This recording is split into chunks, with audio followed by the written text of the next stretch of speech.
March 1969. A one-eyed U.S. Marshal storms onto John Wayne's film set. He's furious. He thinks Hollywood is turning men like him into a joke. What happens in the next 10 minutes will change both their lives forever and win Wayne his only Oscar. Here's what really happened. It's noon on March 12, 1969. Ouray, Colorado, a small mountain town that's been taken over by a film crew. They're shooting True Grit, one of the biggest westerns of the decade. The set is closed. Security everywhere. But security can't stop what's about to walk through those barriers. A man approaches the checkpoint. He's limping badly. Left leg drags behind him. Over his left eye there's a patch. Not the costume kind you see in movies. This one is real. Worn leather, stained, the kind you wear when you've actually lost an eye. The security guard steps forward. "Sir, this is a closed set. You can't be here." The man doesn't slow down, doesn't even look at the guard, just keeps walking forward with that heavy limp. "I need to see Wayne." "Sir, I'm going to have to ask you to leave." "I said I need to see Wayne." His voice isn't loud, but there's something in it that makes the guard step back. Something hard, something that's seen things. The man pushes past and keeps walking toward the set. 50 crew members stop what they're doing. Cameras go idle. Sound technicians pull off their headphones. Everyone turns to watch this stranger limping across their set. John Wayne is sitting in his director's chair. He's in full Rooster Cogburn costume. The fake eye patch, the Marshal's badge, the whiskey flask prop hanging from his belt. He's going over lines with the script supervisor when he hears the commotion. He stands up, turns around, sees the old man limping toward him, sees the real eye patch, the tarnished badge pinned to the man's worn jacket, the anger in his posture. The old man stops about 10 feet away, points a finger at Wayne. "You think this is funny?" Wayne doesn't move, just stares at the man, at the eye patch that's not a costume, at the limp that's not an act, at the badge that's seen real service. "You're making a movie about some drunk one-eyed Marshal? You think men like me are a joke?" Nobody speaks. The entire set has gone silent. Director Henry Hathaway is frozen in place. The script supervisor has her hand over her mouth. Kirk Douglas, who's co-starring in the film, is watching from 30 feet away. Wayne takes one step forward. His voice is calm. "What's your name?" "Carl Henderson, U.S. Marshal, 32 years. Lost my eye in Tulsa, 1932. Shootout with a bank robber. They used to call me Rooster." The silence gets heavier. You could hear a pin drop on that dirt set. Wayne keeps staring at this man, at the eye patch, at the badge, at the rage mixed with something else. Something that looks like shame. Carl's voice cracks slightly. "I came here because I heard you're playing a character named Rooster Cogburn. One-eyed Marshal. Drunk. Joke of a man." He takes a step closer. "That's my life you're mocking. That's me up there on your screen." Wayne's jaw tightens. He reaches up slowly and takes off his prop eye patch. His real eyes, both of them, lock onto Carl's one good eye. "Sir, you've got it wrong." Now, before we see what Wayne does next, let me ask you something. Have you ever felt like someone turned your story into entertainment? Like they took something real from your life and made it into a show? Drop your answer in the comments, because that's exactly what Carl Henderson was feeling at this moment. Wayne doesn't raise his voice, doesn't argue. He just says one word. "Come." Carl hesitates. "What?" "Come with me." Away from the cameras, Wayne starts walking toward the wardrobe trailer. Doesn't look back. Just trusts that Carl will follow. And Carl does. He limps after him, still angry, still suspicious, but curious now. They reach the trailer. Wayne opens the door and steps inside. Carl follows. Inside there are racks of costumes, gun belts hanging on hooks, badges, period weapons. Photographs pinned to a corkboard on the wall. Wayne picks up a gun belt. Heavy leather, worn and weathered. This belt. It's modeled after the rigs that Fort Smith Marshals wore in the 1880s. We studied photographs from museums, original pieces. He sets it down and picks up a badge. This badge. It's an exact replica of the ones issued by Judge Parker's court. We didn't make it up. We researched it. Spent months getting it right. Carl stares at the badge in Wayne's hand. His own hand is trembling slightly. Wayne continues. The costume, the walk, the way Rooster drinks but still does his job, the way he's broken but won't quit. He steps closer to Carl. That's not mockery, Marshal. That's honor. Carl's voice shakes. You don't know what it's like, being forgotten, being a joke. Wayne's voice goes quiet. You're right. I don't. But I know this character I'm playing. He's not a joke. He's the toughest man in the movie, and he's based on men like you. Carl looks at Wayne, then at the costume, then at the research photos pinned to the wall, photos of real marshals from the 1880s, men with eye patches, men with scars, men who did a hard job for almost no money. His anger starts to crack. Underneath it, there's pain. Years of it. Hollywood doesn't honor men like me. Wayne meets his eye. I do. Carl sits down on a costume trunk, takes off his hat, wipes his forehead with the back of his hand. You want to know about real marshals? Wayne pulls up a chair. Yes, sir. I do. We weren't heroes. We were men doing a hard job for $3 a day. Had to buy our own horses, our own guns, our own ammunition. He touches his eye patch. I got this in Tulsa, 1932. Bank robber named Eddie Shaw. He was holed up in a warehouse. I went in after him. He shot first. Got my eye before I got him. Carl's voice flattens. Goes distant. Doctor said I'd never work again. Said a one-eyed man can't aim, can't judge distance, can't marshal.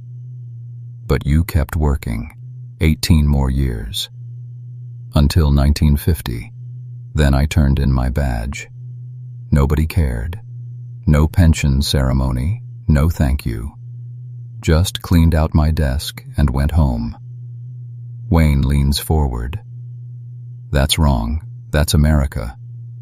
We forget the men who built it. Long silence. Heavy silence. Wayne stands up. What if I told you this movie could change that? Carl laughs. Bitter. A movie can't change nothing. Maybe. But it can remind people you existed. That men like you were real. Carl looks up, studies Wayne's face. You really believe that? I wouldn't be standing here in this costume if I didn't. Wayne makes a decision right there. No hesitation. Marshal Henderson, I want you to stay. Stay on set this week. Watch me work. Tell me when I get it wrong. Make sure Rooster honors you. Honors the real lawmen. Carl shakes his head. I don't know nothing about movies. You don't need to. You know about being a marshal. That's what I need. Why would you do this? Wayne's voice goes quiet. Because I didn't serve in World War II. That guilt lives in me every day. I make movies about soldiers and lawmen because I wasn't one.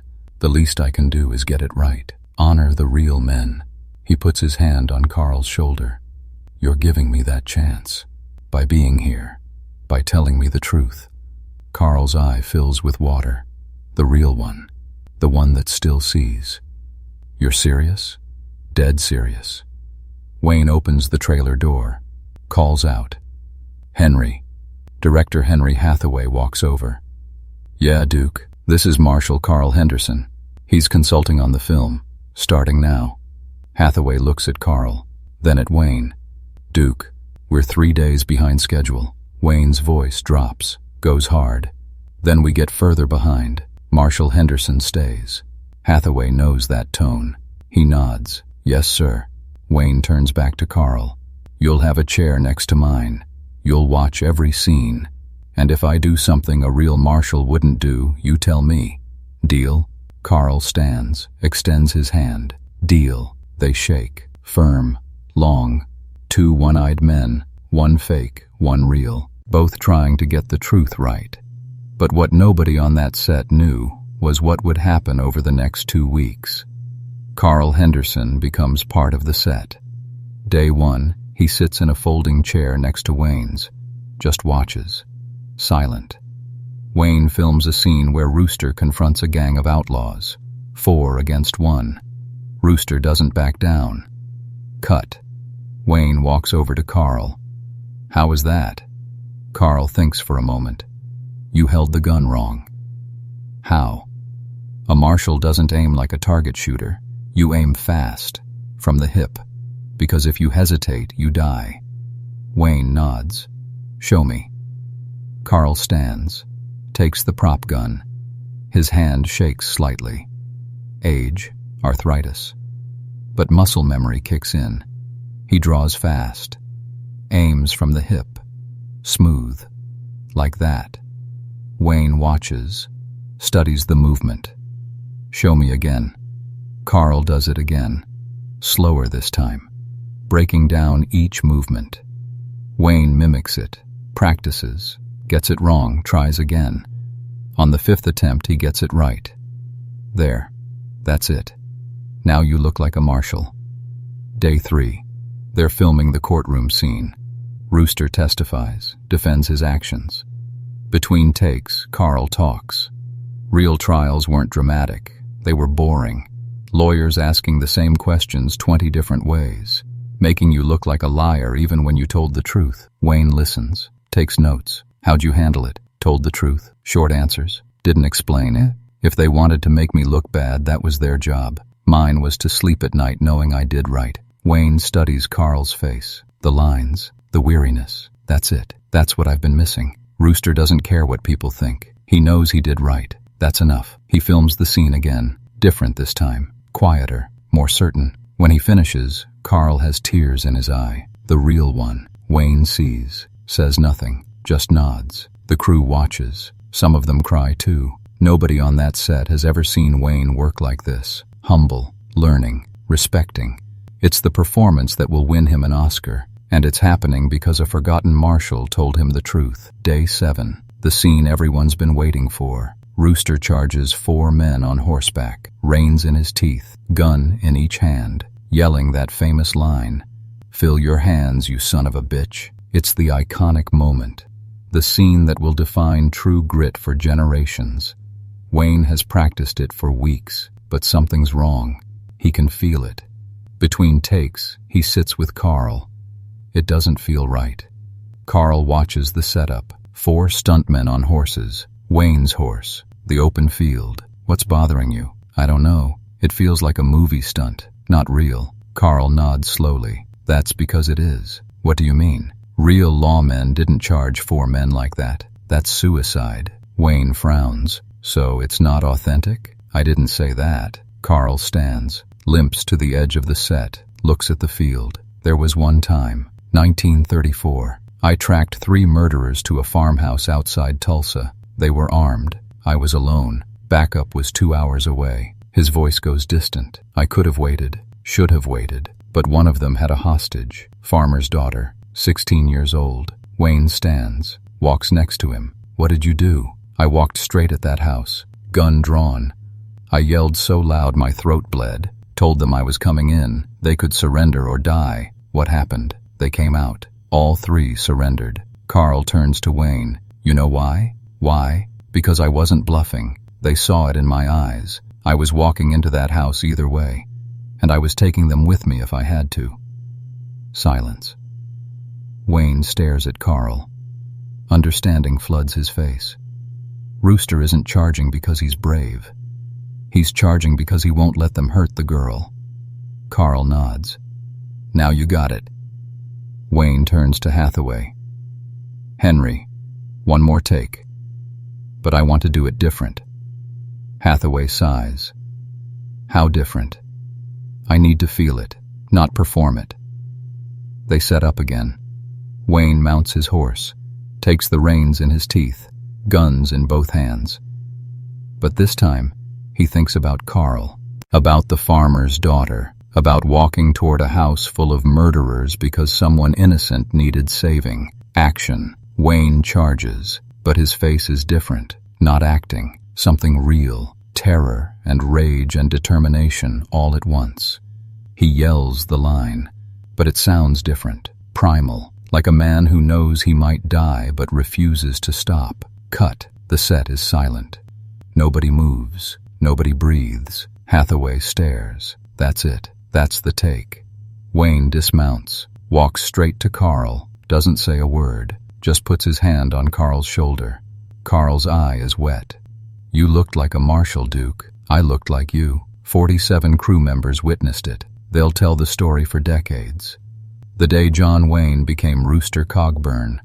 The day a forgotten Marshal taught a movie star what real courage looks like. The magnitude of this moment won't be clear until 9 months later. But something shifted on that Colorado set. A performance stopped being fiction, started being truth. True Grit wraps in April 1969. Carl goes home to Arizona, back to being forgotten, back to living on Social Security, back to a wife who loves him and a country that doesn't remember him. But something's different inside him, something Wayne gave back. Pride. For 2 weeks, Carl Henderson was a Marshal again. Not a joke, not forgotten, real. Then, June 1970, 15 months later, the Academy Awards, Dorothy Chandler Pavilion in Los Angeles. John Wayne is nominated for Best Actor. Rooster Cogburn in True Grit. In Arizona, Carl and his wife watch on their small television, black and white, antenna wrapped in foil for better reception. They announce Best Actor, and the Oscar goes to John Wayne.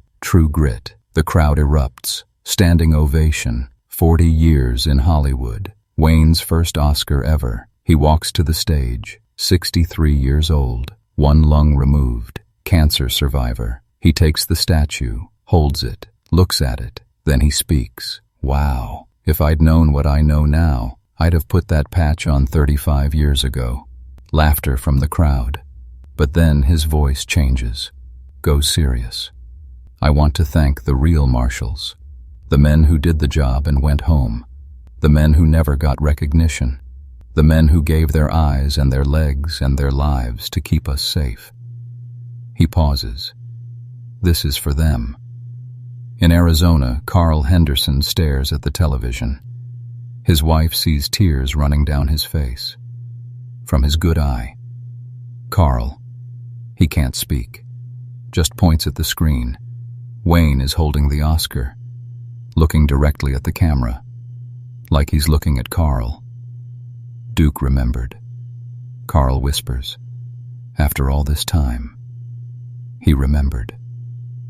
3 weeks later, a package arrives at Carl Henderson's house. Brown paper. Heavy. Los Angeles return address. Carl opens it. Inside, there's a framed photograph. John Wayne at the Oscars. Holding the statue. Signed. To Marshal Carl Henderson. The real Rooster Cogburn. You made this possible. Duke. And underneath that, Wayne's eye patch from the movie. The actual one he wore in every scene. A note attached in Wayne's handwriting. Marshal Henderson. They gave me an Oscar for playing you for 2 weeks. You lived it for 32 years. This belongs to you.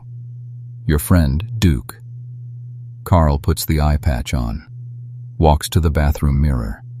For the first time in 37 years, he sees himself as a Marshal again. Not forgotten. Not a joke. A hero. Carl Henderson died in 1973. Heart attack. Age 67. His grandson found the Oscar photo. The letter. The eye patch. Carl's real Marshal badge. He donated them to the John Wayne Museum in Iowa. They created an exhibit called The Real Rooster Cogburn. Carl's badge next to Wayne's prop badge. Side by side. The plaque reads, John Wayne didn't just play heroes. He honored them. 60,000 people visit every year. They see Carl's badge, read his story, learn about real Marshals. Most people think Rooster Cogburn was fiction. He wasn't. He was Carl Henderson and 100 men like him. One-eyed, broken, forgotten, but real. Wayne made sure the world remembered, not for publicity, because he believed fiction should honor truth.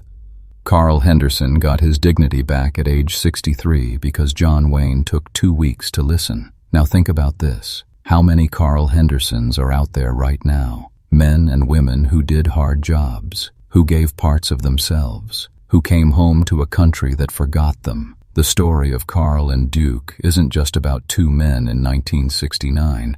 It's about what happens when someone with power chooses to use it the right way. When someone with a platform decides to honor instead of exploit.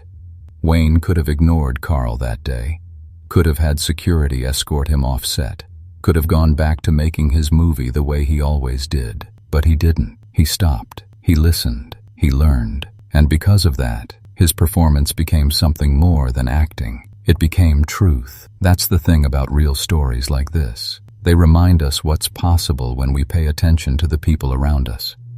When we ask questions instead of making assumptions. When we honor the real people behind the characters we create. Carl Henderson stood on that set for 32 years of service. For an eye lost in the line of duty. For 18 more years working with one eye because he refused to quit. For decades of being forgotten. And John Wayne stood there for the guilt of not serving. For the weight of playing heroes without being one. For the responsibility that comes with influence. When those 2 men shook hands in that wardrobe trailer, something bigger happened. A movie star admitted he needed help. A forgotten hero got to be a teacher again. And a film became something more than entertainment. True Grit made over $14 million in 1969. That's about $100 million in today's money. It was one of the highest-grossing films of the year. Critics loved it. Audiences loved it. But none of that matters as much as what happened to Carl Henderson. For 2 weeks, he got to be who he used to be. For 15 months, he got to watch his story told right. For the rest of his life, he got to know someone remembered. That's worth more than any box office number. Wayne's Oscar sits in a museum now. Millions of people have seen it. But Carl's eye patch sits right next to it. And that tells the real story. The story of how Hollywood got something right. How a movie star became humble enough to learn from a real hero. How fiction honored truth. Every year, veterans visit that exhibit. They stand in front of Carl's badge and Wayne's Oscar. Some of them cry, some of them salute. All of them understand. Because they're Carl Henderson too. Men and women who did hard things. Who came home different. Who wonder if anyone remembers. Who wonder if it mattered. That exhibit tells them yes, it mattered. Someone remembers. Someone honors it. And that started because one angry Marshal limped onto a film set in Colorado. Because one movie star had the wisdom to listen instead of dismiss. Because 2 one-eyed men, one real and one pretend, decided to honor truth together. March 12, 1969. That's the day everything changed. Not just for Carl Henderson, not just for John Wayne, but for everyone who ever wondered if their sacrifice meant anything. The answer is yes. It means everything. And sometimes, if you're lucky, someone will honor it the way it deserves to be honored. That's the real story of True Grit. Not the movie, the truth behind it. Hit subscribe if stories like this matter to you.